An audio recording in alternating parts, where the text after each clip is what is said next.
খেয়াল করবেন। এই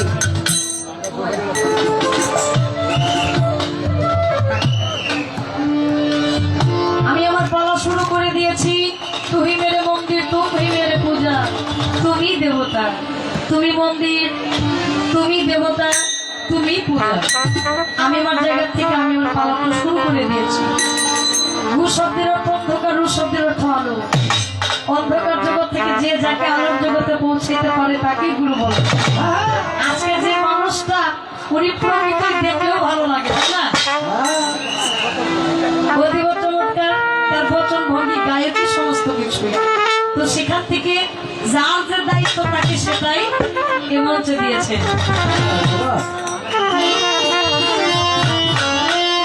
আমি যে শিষ্য হইলাম, আমি আমার পরিচয়টা দিই। আমার বাবার নাম কি, মায়ের নাম কি, আমার নাম কি আপনারা জানেন? আমার নাম যেটা আপনার নাম কিন্তু সেটাই। আমার বাবার নাম শাকামাল, মায়ের নাম শাসামাল। শাসামাল, আমার নাম বিন্দু জালাল। আমি যেটা আপনিও সেটা। তাহলে আমরা যে শিষ্য হইলাম, শিষ্যের পরিচয়টা বাবা মা এবং আমার নাম কি, বাবা মায়ের নাম কি, নাম কিন্তু আমরা দিয়ে দিয়েছি। যেহেতু রাত্র একেবারে অধিক হয়ে গেছে, পালাটা আমি একটু আগাই দিলাম, কারণ এরপরে গুরু দ্বারাই জিজ্ঞাসা করতে পারে আপনার নাম কি, আপনার বাবার নাম কি, মায়ের নাম কি। যেন পরিচয়ের মধ্যে না যাইতে পারে আমি একটু আগাই দিলাম, এরপরে প্রশ্ন তিনি যেন করেন। সেখান থেকে সর্বপ্রথম আমি কি গান করবো? আমি প্রশ্নবোধক গান করব না, কারণ আমার গুরুর সুবিধার্থে, আজকের মঞ্চের সুবিধার্থে একটা প্রশ্নবোধক গান করলে নিম্নে 20 থেকে 25টা প্রশ্ন থাকে। এখন 25টা প্রশ্নবোধক না হইলেও 10টা উত্তর দেওয়া লাগে। আমি চাইবো আপনাদের সুবিধার্থে, সমস্ত কিছু টাইমলির সুবিধার্থে আমি একটি ছোট্ট একটি প্রার্থনা গান করে একটি প্রশ্ন তার কাছে জানার ইচ্ছা আমি রাখবো। একটি গান করছি।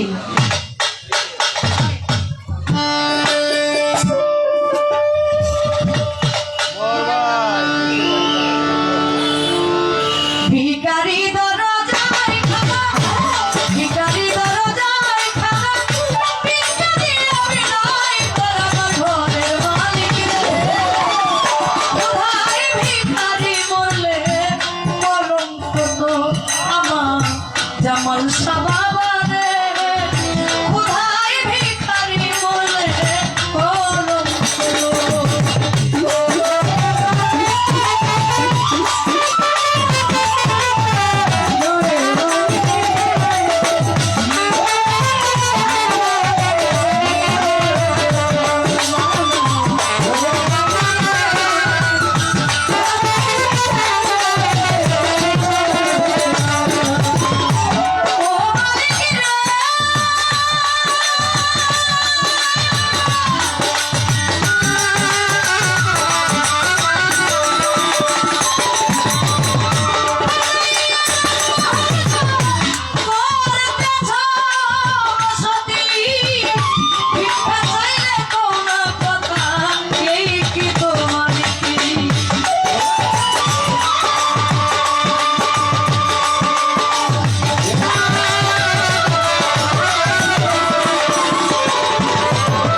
আমার জামাল সাবারে কোথায় ভিখারি মরলে গেল কত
পালা যেহেতু দিয়েছে প্রশ্ন তো করতেই হবে। বন্দনা প্রার্থনা আলোচনা পালার গান সমস্তটাই করে দিয়েছি, এখন শুধু একটু বাকি রয়েছে। বাকি তো কি শিষ্য, শিষ্য, সেবক, বালক, ভক্ত, চারটা স্টেপ। ভক্তের ব্যাপারে পৌঁছে গেলে মানুষটা এক দুয়ে থাকে না, দুয়ে মিলে এক হয়ে যায়, আমি তুমি, এবং এর কোনো কাজ ওইখানে থাকে না। যেহেতু আমাকে শিষ্যের ভূমিকা রাখলেন, আমার একটু জানার দরকার, একটু হালকা আমার গুরুজির কাছে একটু জানবার বাসনা। দয়াল আপনি বলবেন আহলে বায়াত গ্রহণ করতে হবে। কেন করতে হবে? গাদিরে ঘুমিয়ে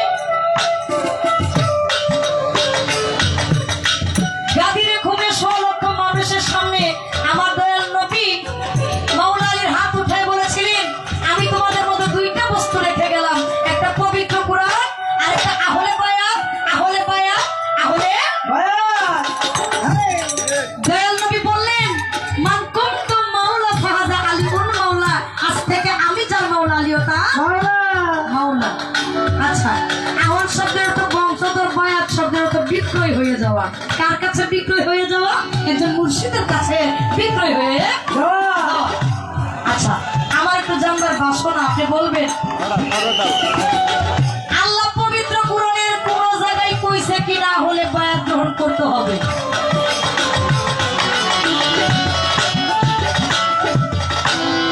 আল্লাহ কুরআনে কোন জায়গায় কইছে কিনা বায়াত গ্রহণ করতে হবে? যদি আল্লাহ বলে থাকে, এখানে আমরা একদল আছি মানি আর একদল আছি এটা মানি না। আচ্ছা,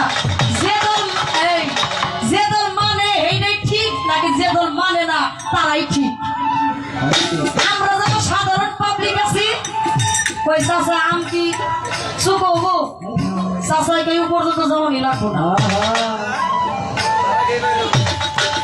তারা কি কেমন?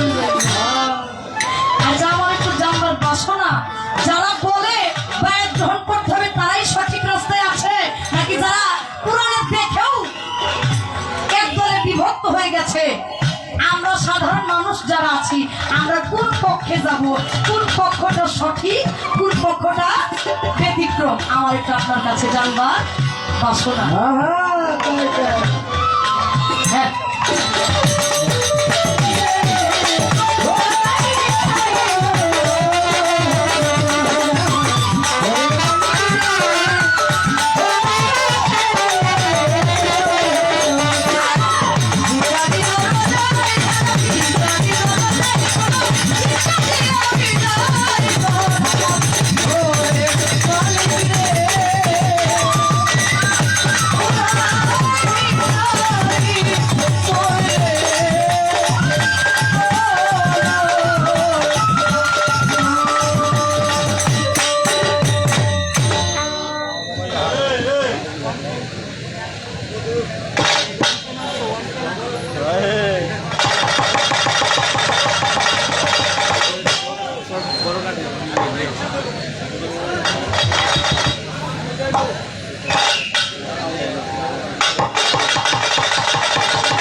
গান যে কোন রকম গানের কোনো ভাও পাই না,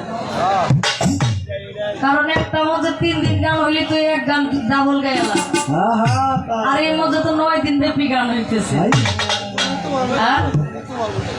আচ্ছা, চেষ্টা করতেছি গান ডাবল হইলেও কিন্তু আপনারা দুঃখ পাইবেন না, কারণ গান তো গানই, কেউ তো আর জানে না, বিশেষ করে বয়াতের জানে না কি গান হয়েছে। তো আমার ভাই যেহেতু আমাদের নিমন্ত্রণে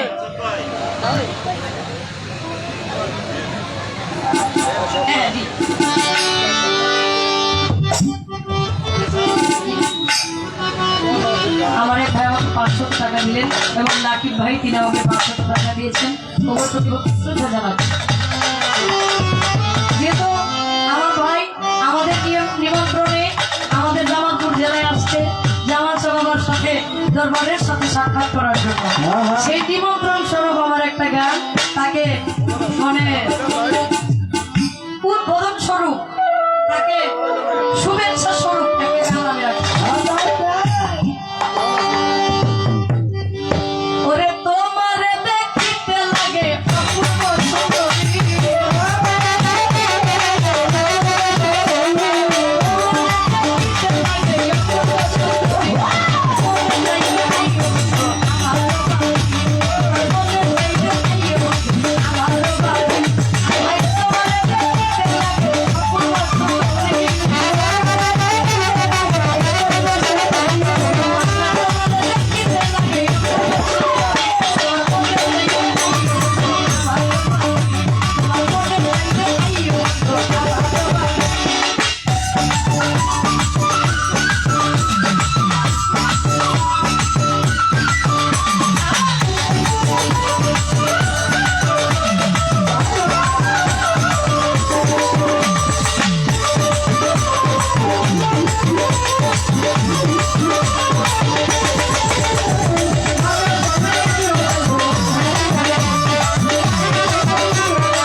Thank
you.